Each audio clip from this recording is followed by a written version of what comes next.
Para que ustedes entiendan, esto de Perú tiene una importancia mucho más profunda de lo que a simple vista uno advierte. Nosotros no encaramos esto como un viaje más o como un viaje, ¿no? Como el típico viaje a Machu Picchu para sacarse la foto y demás. Si bien eso está incluido, obviamente la foto va a estar y todo, nosotros le tratamos de dar un contexto más profundo. ¿Por qué? Porque justamente, como ahora pronto van a ver a modo introductorio, el lugar lo amerita. El lugar lo amerita. Entonces, voy a enfocar una serie de cosas básicas para que ustedes entiendan la importancia y el porqué de un viaje de transformación o un viaje espiritual a Perú. Eh, Nosotros encaramos los viajes desde un aspecto teórico, histórico y filosófico, y eso es lo que ahora les voy a explicar un poquito. Después, en segundo lugar, desde un aspecto transformador, o sea, nosotros fundamentalmente gracias a Martín y Mili, que se dedican a esto hace muchísimos años, hacemos trabajos de constelaciones, meditaciones, ciertos ritos muy bonitos en los distintos templos de Cusco. O sea que hay todo un viaje hacia afuera, pero también hacia adentro. Cuando uno unifica un viaje hacia afuera con un viaje hacia adentro, el resultado es literalmente milagroso. Y yo lo digo por experiencia, y Martín y Mili lo dicen también por experiencia, no porque lo leyeron en un libro, ¿sí? Entonces es muy bonito lo que significa, y son de esos viajes que después uno no se olvida más en toda su vida. Y esto lo digo con conocimiento de causa. Este, entonces imagínense que si viajar de por sí ya es bonito y es a menudo transformador, imagínense agregarle una dimensión de trabajo bonito, ¿no? De trabajo interno bonito, junto con un grupo que también tiene una cierta búsqueda, ¿no es cierto? Eh, Eso es importante destacarlo. Entonces nosotros unimos la parte histórica y filosófica, que en general muy pocos viajes incluyen esto. Incluimos la parte terapéutica, que ya casi ningún viaje incluye esto. Y luego incluimos la parte turística, porque también se trata de gozar, de disfrutar, de conocer las maravillas que presenta el lugar, ¿no es cierto? De conocer la cultura, las tradiciones, de conocer la espiritualidad que todavía está viva en esas regiones, ¿no? Eh, entonces, de alguna manera tratamos de unir lo mejor de todos esos mundos. Yo ahora les voy a compartir, para entrar directo en lo mío, les voy a compartir, eh, estas son unas diapositivas de una charla que di, pero yo voy a ir directo a una cuestión que les quiero mostrar para que ustedes entiendan, ¿sí? Entiendan mejor.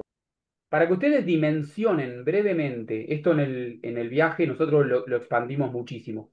En el viaje yo generalmente doy una conferencia por día, salvo excepciones, y mis conferencias suelen ser de una hora y media con diapositivas, ¿sí? Entonces ustedes van a conocer todo el trasfondo ancestral de América, que créanme que no digamos, no lo van a encontrar si ustedes buscan en Wikipedia, ¿sí? Es un conocimiento muy refinado, obtenido con la investigación, generalmente estando ahí, ¿no es cierto?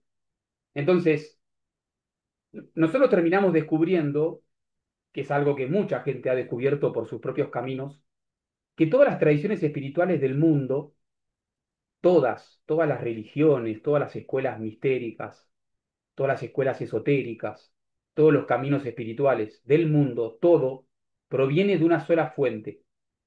Esto que a principio suena como medio fantástico, les juro que es históricamente demostrable, ¿sí? Entonces es un hecho tremendo, ¿no? Que de alguna manera hermana a todos los seres humanos, porque es como que todos tenemos un legado ancestral en común, ¿está bien? Entonces, yo, por ejemplo, en Quiqueoma doy una formación que se llama tradición primordial, siguiendo el rastro de la sílaba sagrada, en donde hacemos un rastreo histórico de las fuentes ancestrales de todas las tradiciones espirituales para que uno vea hasta qué punto están todas hermanadas en una fuente común, ¿no es cierto? Ahora, sin entrar en pormenores, porque si no estaríamos hablando horas, lo que tienen que entender ahora es que hay tres grandes focos de irradiación que se subdividen en siete, ¿sí? Son como los tres colores primarios y los siete colores del espectro del arco iris, ¿no? Entonces, los tres colores, podríamos decir América, Oriente y Occidente. Esos son los tres grandes ríos en los que se escindió por primera vez la tradición primordial. No se conocen las fechas, pero se hipotetiza en general que esto fue hace más o menos entre 12.000 y 8.000 años atrás. ¿Está bien? Entre 12.000 y 8.000 años atrás sucede que esta misma fuente en común se subdivide en tres. Ahora, como pueden ver en este mapa, cuando uno enfoca los focos de irradiación, eh, que obviamente siempre vamos a estar hablando de esos tres focos, ¿no? América, Occidente y Oriente. Si nosotros quisiésemos ir a los lugares en donde sucedió geográficamente la irradiación de todo lo que hoy conocemos como espiritualidad, ¿sí? O sea, dimensionen la importancia de eso, ¿no? Tendríamos que ir a algunos de estos siete lugares. Se los voy a decir desde la derecha, o sea, desde Oriente hacia la izquierda, hacia América. Tenemos China, tenemos la civilización del Valle del Indo, que está entre India y Pakistán. Tenemos los pueblos indoeuropeos, que ahí no sé por qué está corrido, pero bueno, no importa. Eh, Después tenemos Sumeria, o sea, la antigua Sumer, lo que hoy es Irak. Tenemos Egipto, y luego cruzando el océano tenemos Mesoamérica, o sea, lo que hoy es México, principalmente, ¿no? Y la parte andina, lo que incluye Perú, sobre todo, ¿no? Sobre todas las cosas Perú, pero también una parte de Ecuador y una parte de los países del sur, de Chile y del norte de Argentina. Pero el foco de irradiación, Perú. Entonces, acá de alguna manera ya les estoy tirando la pista de que lo que ha acontecido en Perú forma parte de la mismísima ancestralidad de nuestras tradiciones espirituales, de este foco puro de irradiación, ¿sí? Eh, Como ustedes pueden ver acá, yo acá puse algunos símbolos de estas tradiciones espirituales en oleadas de irradiación.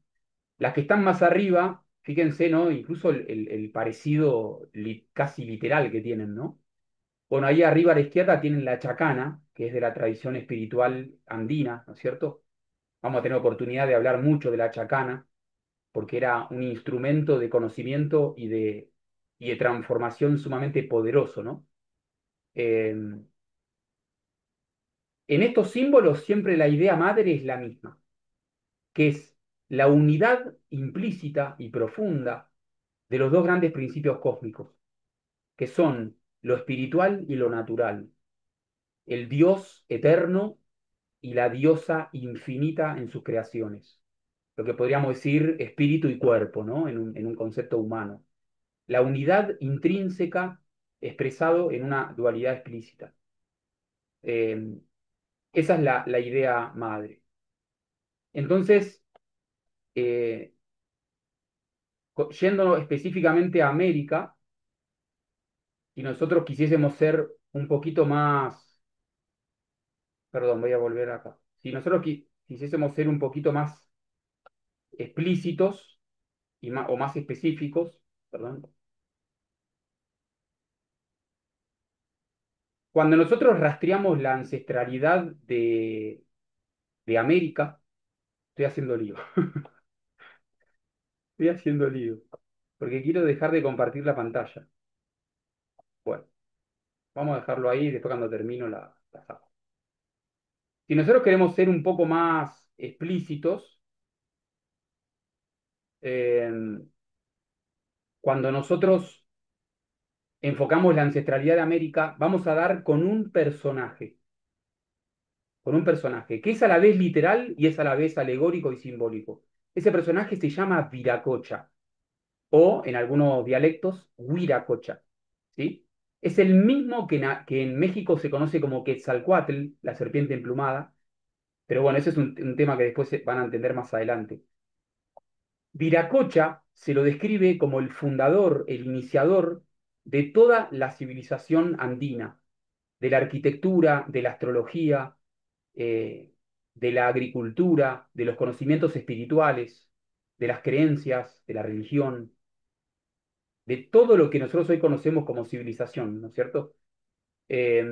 Nosotros, estando en Perú, rastreamos muchísimo a este personaje porque es una historia maravillosa, pero hay algo que llama mucho la atención, y acá vamos al grano, que cuando resuena el nombre de Viracocha en las distintas tradiciones orales y escritas que se conservan, siempre va a resonar un epicentro físico, geográfico, y ese epicentro es Cusco, ¿sí? O sea que se dice que en Cusco es donde Viracocha eligió el lugar para fundar una ciudad y dar inicio a esta nueva oleada civilizatoria, podríamos decir, ¿no? Entonces Cusco, Machu Picchu, también en gran parte lo que es el lago Titicaca, ¿sí? Un poco más al sur, son los focos de irradiación dentro del foco de irradiación andino, ¿sí? Entonces imagínense que estar pisando Cusco y lugares sagrados como Machu Picchu es de alguna manera estar habitando donde todo empezó, todos los conocimientos espirituales más excelsos, de los cuales hoy nos seguimos beneficiando en tanto humanidad, allí comenzaron, allí nació todo, ¿sí? Entonces, eh, es muy apasionante sondear la filosofía que enseñaban, las prácticas que enseñaban, mientras uno está en esos mismos lugares en donde sucedió todo. Tienen que entender que esto sucedió hace tanto tiempo que se pierde en las brumas del tiempo. Es decir, todo lo que, por ejemplo, hoy se conoce como cultura inca, ¿sí? La cultura incaica, en realidad es algo que sucedió hace muy poquito en términos históricos, ¿sí? Porque fíjense que, por ejemplo, los incas van desde el siglo más o menos, ¿no? Desde el siglo 8 después de Cristo hasta el siglo, hasta que llegan los españoles, ¿no? Acá estamos hablando de hace entre 5.000, 8.000 o incluso 10.000 años. ¿Entienden la escala? De manera que los incas reconocen, y esto lo vamos a ver en, en Machu Picchu, lo vamos a ver en Sacsayhuamán, lo vamos a ver en el Coricancha. Ellos reconocen que cuando llegaron a esos lugares, todos esos templos ya existían, ¿no? Ya existían, ya tenían miles y miles y miles de años. O sea, cuando llegaron los incas, ¿no es cierto? Entonces estamos hablando de la ancestralidad, es algo muy parecido, para que ustedes entiendan, es algo muy parecido a lo que sucede, por ejemplo, con la ancestralidad egipcia. Las pirámides, nadie sabe quién las construyó ni cuándo. De hecho, uno de los primeros faraones de la historia, que es Menes, declara que él tuvo un sueño donde unos dioses le dijeron que tenía que desenterrar las arenas en un lugar específico, y cuando él desentierra las arenas en ese lugar específico, aparecieron enterradas las famosas pirámides. Entonces, incluso el primer faraón de la historia, de hace 5.000 años atrás, confiesa que él no construyó las pirámides, sino que las refaccionó, las encontró, ¿entienden? Lo mismo podemos decir de Sumer, lo mismo podemos decir de China y de India. Entonces, es apasionante cuando uno está ahí en el lugar, cuando uno está ahí en ese lugar geográfico, ¿no es cierto?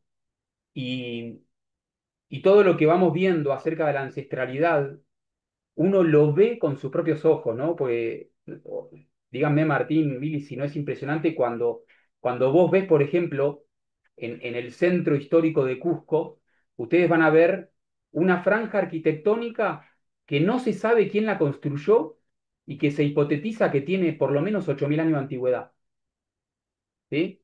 La famosa piedra de los 12 ángulos, ¿no? Claro, eso te iba a decir, la piedra de los 12 ángulos es Claro, clave. que incluso se ha intentado repetir esa tecnología y no se pudo, ¿no? Encima de eso tenemos la cultura inca, ¿sí? Con un modelo arquitectónico diferente. Y encima de eso tenemos la cultura colonial. Bueno, y encima de eso estamos nosotros. Entonces son como capas arquitectónicas, ¿no? Como capas tectónicas que, como nosotros decimos en el viaje, nosotros también las tenemos en nuestra alma, ¿sí?